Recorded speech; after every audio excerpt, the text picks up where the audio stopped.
delante del Señor. Pedid por la paz de Jerusalén, sean prosperados los que te aman, sea la paz dentro de tus muros y el descanso dentro de tu palacio. Por amor a mis hermanos y a mis compañeros, diré yo, la paz sea contigo. Amén. Dios les bendiga a todos en esta hermosa hora. Quédense de pies y buscamos el libro de Ezequiel, capítulo 37, versículo 1, en esta hermosa y bendecida hora. En las oraciones que nosotros elevemos a Dios, siempre pidamos por Israel, la cual está siendo fuertemente combatido, y estos son principios de dolores, no principios de alegría, sino que principios de dolores. Ezequiel capítulo 37, versículo 1, en esta hermosa y bendecida hora.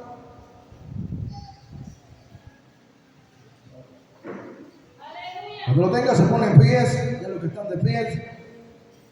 Ezequiel capítulo 37, versículo 1, lo leemos como está escrito, honrando a Dios Padre, Hijo, bajo la unción del Espíritu Santo, y a Samuel lo dice: la mano de Jehová vino sobre mí y me llevó en el Espíritu de Jehová, y me puso en medio de un valle que estaba lleno de huesos, y me hizo pasar cerca de ellos por todo alrededor, y aquí eran muchísimos sobre la faz del campo, y por cierto secos en gran manera. Y me dijo: hijo de hombre, vivirán estos huesos. Y dije: Señor Jehová, tú lo sabes. Siéntese en esta hermosa hora. Vamos a titular este mensaje: el reloj de la iglesia. Ese es el tema en esta hermosa hora. El reloj de la iglesia. Muchos pastores, evangelistas toman este libro o este capítulo 37 para tomarlo, referirlo a la iglesia y para decir que la iglesia es un valle, o sea, es un hueso seco. Pero estos huesos secos que habla el libro de Ezequiel no es la iglesia, no es para la iglesia dirigida, no es para nadie más, sino que para Israel. Los huesos que habla este hombre llamado Ezequiel, que vio en la visión, fue llevado en el espíritu, estos huesos son la casa de Israel. ¿Y por qué le hemos titulado el reloj de la iglesia? Pues usted lo va a saber más adelante. Oiga lo que dice el verso 4. Y me dijo entonces: profetiza sobre estos huesos y dile: hueso seco, oí palabra de Jehová. Estos huesos secos que habla Ezequiel significan la casa de Israel, que estos huesos estaban completamente esparcidos por todo el mundo, en un valle donde quizás la gente no tenía compasión sobre ellos, sino que estaban secos en gran manera. Oiga lo que dice el 5. Así ha dicho Jehová el Señor a estos huesos: he aquí, hago entrar en vosotros espíritu, en vosotros y viviréis, y pondré sobre vosotros y haréis subir sobre vosotros carne, y os cubriré de piel, y pondré en vosotros el espíritu y viviréis, y sabréis que yo soy Jehová. No habla de otra cosa sino que de Israel. Por eso cuando empezamos el mensaje decimos: pedir por la paz de Jerusalén. Israel está siendo combatido por Gaza, y esto proclama la tercera guerra mundial. Rusia está preparando los misiles, y no solamente Rusia, sino que los Estados Unidos de América está preparando el armamento pesado, y da a entender que Cristo viene pronto. ¿Cuánto creen que Cristo viene pronto? Cristo viene. ¿Cuánto creen que Cristo viene? Como en el mundo hay dos partes, el comunismo y el populismo, o sea que los comunistas son los rusos. Pero también hay otra parte que es la contraparte del comunismo, o sea que los comunistas están peleando con los socialistas. Y cuando se mete con un capitalista o cuando se mete con un comunista, tienen que meterse con todos. Entonces meterse con Gaza fue meterse con Rusia. Y esta es una guerra tremenda que se está formando. Una guerra tan fuerte que se está formando en el Medio Oriente. Y esto da a entender que Cristo ya viene por su iglesia. Este libro de Ezequiel habla de un valle de huesos secos. ¿Qué es lo que vamos a hablar? Vamos al libro de Daniel capítulo 9, versículo 26. Vamos al libro de Daniel 9, 26 en esta hermosa hora. El reloj de la iglesia. Qué lindo es el Señor. El libro de Daniel, libros proféticos, escatológicos de Daniel, Apocalipsis, son libros que nos hablan de los tiempos por venir.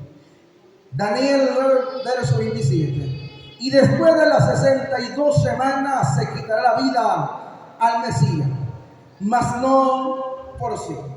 He hablado en ciertas ocasiones de las 70 semanas de Daniel, 69 semanas que constituye a Israel y son para Israel 69 semanas, la cual empieza de allá de Nehemías y Esdras cuando reconstruyen el templo, y otra empieza o termina con la devastación de Jerusalén. Y también la última semana, que son los 3 o 7 años de la gran tribulación, los 3 años y medio de la tribulación y 3 años y medio de la gran tribulación, es la última semana, Daniel, del versículo 27. Pero este versículo 26 ya se cumplió. Dice, vamos a ver qué dice, hermano. Y después de las 62 semanas se quitará la vida al Mesías, Cristo, mas no por sí.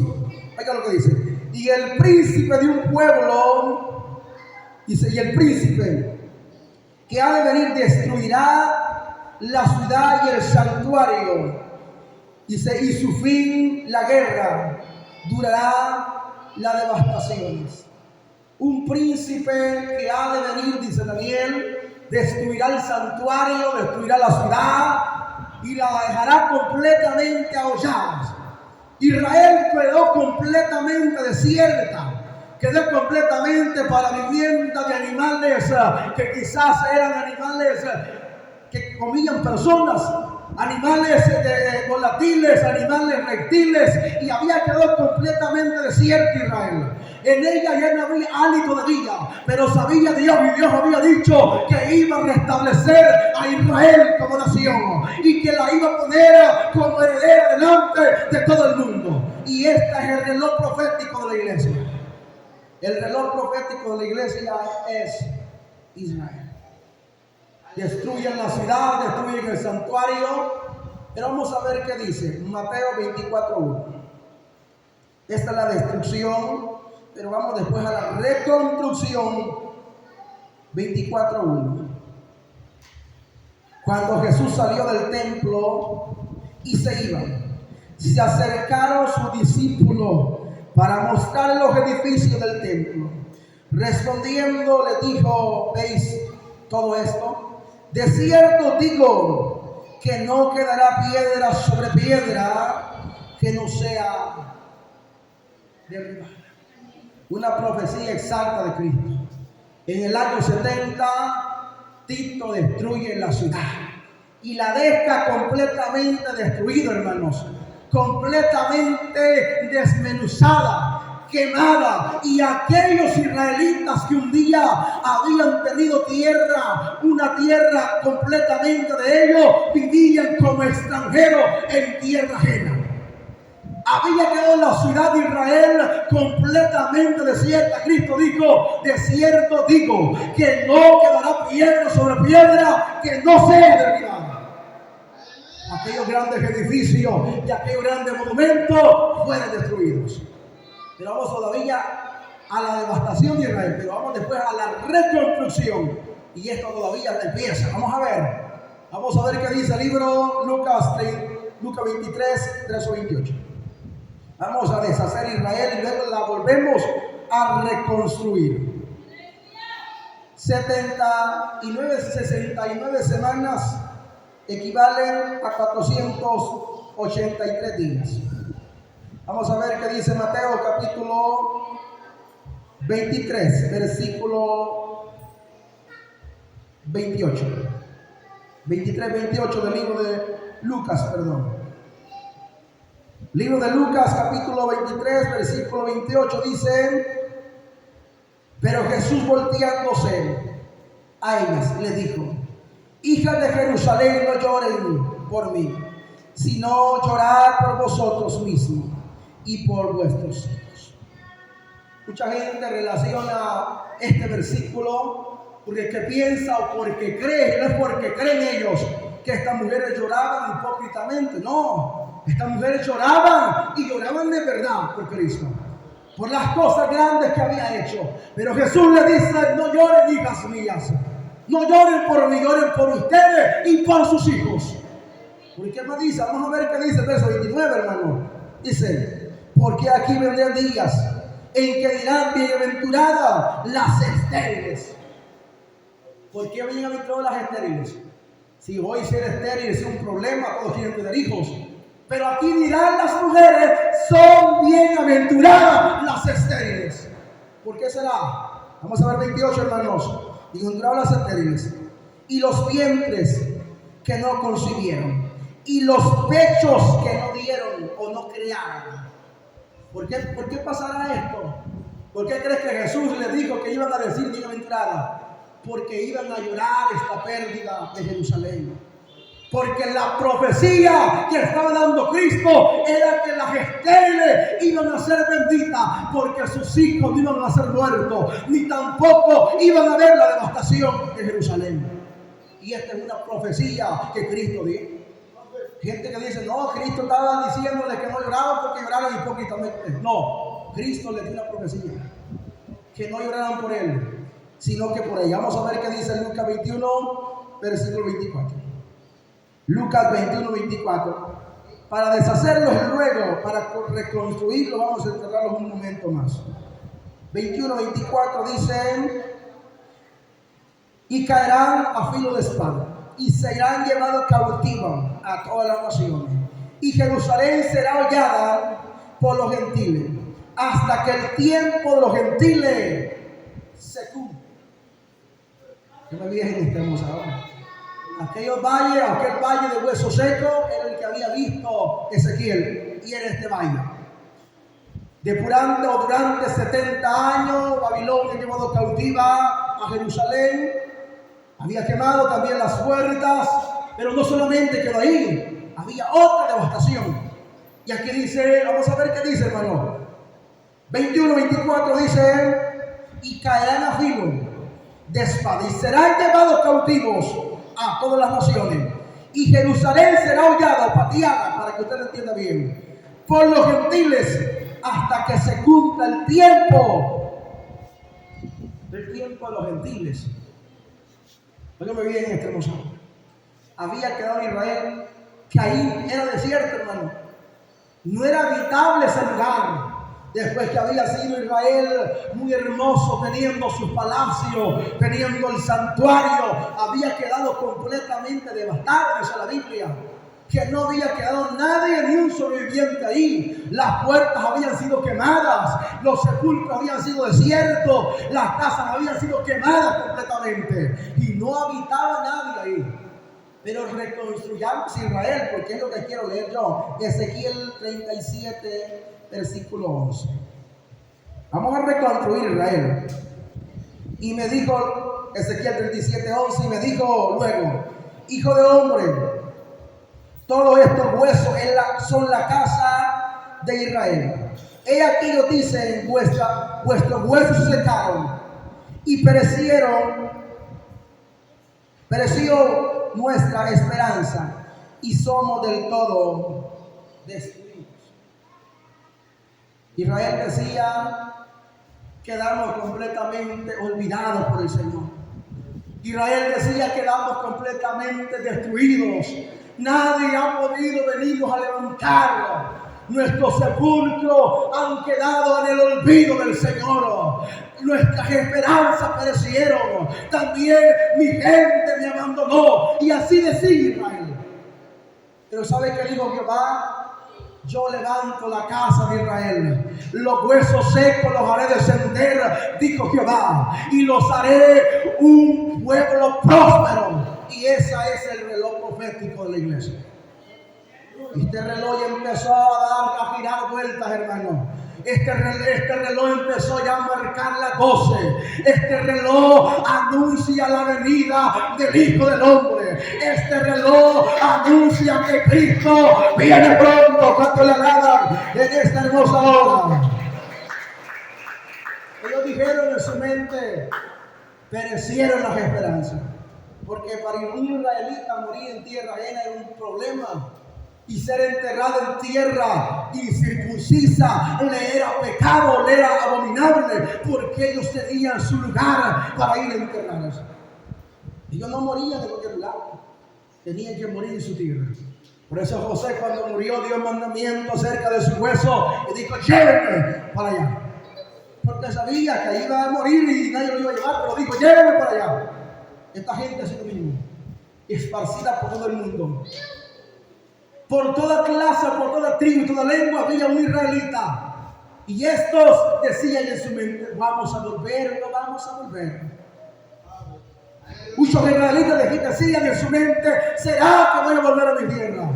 Y era su lloro y su lamento. Vamos a ver qué dice Salmo 137. ¿Cuál era el lamento de Israel? Salmo 137, reconstruyamos a Israel, que no nos vamos a quedar ahí.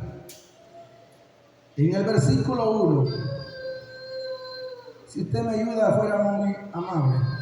Salmo 137 dice: junto a los ríos de Babilonia, ahí nos sentábamos y aún llorábamos. Oiga bien, junto a los ríos de Babilonia nos sentábamos y aún llorábamos. ¿Qué dice, hermano, en este hermoso nombre? Los acordábamos de Sion, sobre los sauces en medio de ellos colgamos nuestras armas. O sea que estos no tenían ganas de tocar. Los levitas no tenían ganas de adorar a Dios. Los sacerdotes no tenían ganas de leer la escritura. Y dice que colgaron sus arpas en los sauces. Y ellos miraban al lado de Jerusalén y decían: ¿cuándo vamos a volver a Jerusalén? Y era el sueño de ellos volver a Jerusalén. Pero vamos a ver qué dice, hermano, verso 3. Y aún los que nos llevaban cautivos nos pedían, o dice, que cantásemos. Oiga lo que dice: los que lo llevaron cautivos pedían que tocáramos el arpa, pedían que tocáramos y inclináramos el arpa. Pero esta gente no solamente tenía el sentir de no estar en su tierra, sino también el sentir de no tocar el arpa y tocar. Y es una tristeza. Pero vamos a ver qué dice 14, versículo 7 del libro de los Salmos. Reconstruyamos Israel. El reloj profético ya está dando su punto. 14, verso 7. O que de Sion saliera la salvación de Israel. Cuando Jehová hiciera volver a los cautivos de su pueblo, se gozará Jacob y se alegrará Israel.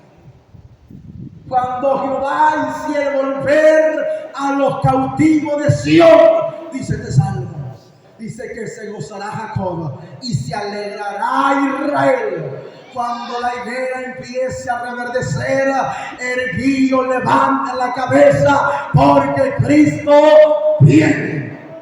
Entonces alaban a Dios en esta hermosa hora. Denle la panza a Dios en esta hermosa hora. Cuando Jehová haga volver a los cautivos de su pueblo, dice que se gozará Jacob y se alegrará Israel. Salmo 126. Esto usted se lo sabe bien. Salmo 126, de memoria lo podemos decir, pero vamos a leerlo. Este salmo bien conocido de todos. Salmo 126:1 dice: cuando Jehová hiciera volver la cautividad de Sion, seremos como los que sueñan, entonces nuestra boca se llenará de risa. Oiga bien este hermoso. Cuando Jehová hiciera volver la cautividad de Sion, seremos como los que sueñan. Este salmo no es para usted. Salmo no es dirigido por la iglesia. Este salmo es para Israel.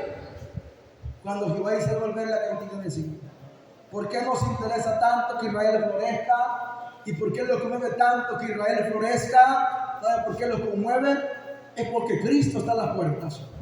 ¿Sabe por qué la iglesia debería de preocuparse? Porque quizás el tiempo que estamos viviendo son tiempos finales, son tiempos de que deberíamos de vivir más en comunión con el Señor, porque el reloj profético se está moviendo y se está moviendo a pausa.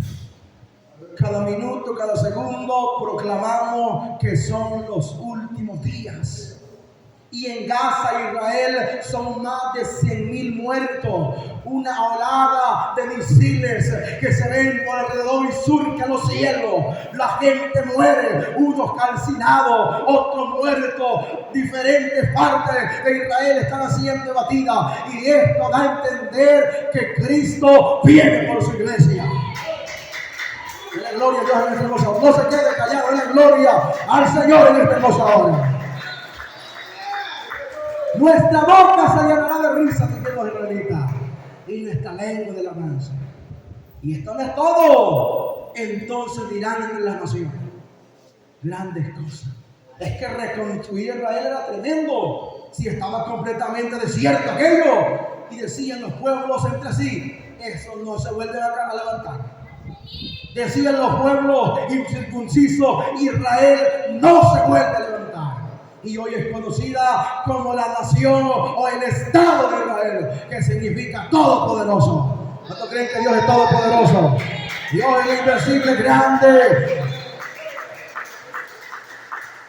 Pero no nos quedemos ahí todavía. Dice, nuestra boca se llenará de risa, nuestra lengua de alabanza. Entonces dirán entre las naciones, grandes cosas ha hecho Jehová con estos. Todavía no nos quedamos ahí. Todos dirán, grandes cosas ha hecho Jehová con esto. Dice, estaremos alegres, hermano, a volver, oh Jehová, nuestra cautividad, como los arroyos del Negev. Y aquí viene lo más lindo, los que sembraron con lágrimas. Esta gente lloraba por las noches. Estos israelitas, dice la Biblia, que se ponían, se sentaban junto a los ríos y miraban los sauces, y en los sauces miraban colgadas las arpas de ellos. ¿Sabe que Daniel cada vez que oraba abría las puertas que daban a Jerusalén? Porque extrañaba a su pueblo. No es porque le entraba aire, no, es porque él quería a su pueblo. ¿Por qué será que abría las puertas, la ventana de Daniel, hermano? Porque él extrañaba. Él extrañaba su pueblo. ¿Sabe? Un día estaba Nehemías en el palacio y su cara estaba así como la que tiene usted, bien triste. Y de cabizbajo le dijo el rey, ¿qué te pasa? Nunca te había visto así, hasta hoy te veo, Señor. ¿Cómo no voy a estar triste? Le dijo aquel hombre. Si la casa de mi padre, los sepulcros de mi padre están desiertas y las puertas están quemadas. O sea que ellos se entristecían al saber que su tierra estaba desierta, que no podían caminar ni pasear por las calles de su pueblo, porque eran cautivos y eran puestos a trabajar duramente y ásperamente para otras personas. ¿Cree usted que no se sentían tristes? Sí. Que no podían hablar a su Dios libremente. Por eso cuando Zorobabel llegó con los deportados de Babilonia, esta gente iba gozosa, hermano. Y de tal gozosa que le trataron 15 años para reconstruir el templo. Y iban tan alegres que le trataron 15 años para reconstruir de nuevo el templo. Y Jehová le dijo, ¿sabe qué le dijo? Así dijo Jehová. Dice, sembré mucho y recogí poco. Todos se van para su propia casa y mi casa está desierta. Imagínense que iban tan felices esto que la casa de Jehová no la habían reconstruido. Iban tan contentos que ellos iban buscando su casa. Pero Jehová le dijo, mi casa está desierta. Esta gente extrañaba tanto. Pero vamos a ver qué dice, hermano. Haz volver nuestra cautividad, como los arroyos del Negev. Los que sembraron con lágrimas, con regocijo secarán. Irán andando llorando. Dice el que lleva la preciosa semilla. Dice más, volverá a venir con alegría, con regocijo, trayendo sus gavillas. Israel, en el año 1948, el 14 de mayo, se constituye Israel nuevamente nación. Y hoy por hoy Israel ha cumplido 75 años de ser nación. Y es una ciudad, aunque quizás al contorno solo tenga 22,000 kilómetros al cuadrado, una ciudad o un pueblo pequeño, casi al mismo grandor de El Salvador. El Salvador tiene 21 kilómetros. Ya le robaron un montón los de Honduras. Hoy solo tiene como 18,000. Eran 21,000 y le robaron como 2,000. Pero este Israel solo tiene 22.000 kilómetros y es una de las ciudades, una de las potencias más grandes en el mundo. De las más ricas y multimillonarios, los israelitas tienen el mejor capital de todo el mundo. Y aunque siendo ellos pequeños, tienen el mejor cultivo de frutas, porque ellos usan la hortaliza bastante. Y en los 10 países más grandes del mundo, Israel encabeza uno de esos. Imagínense que Israel ya está floreciendo. Israel es pequeño, pero tiene potestad y poder. Con Israel nadie se mete, porque si se meten con Israel, se meten con el Todopoderoso. Israel es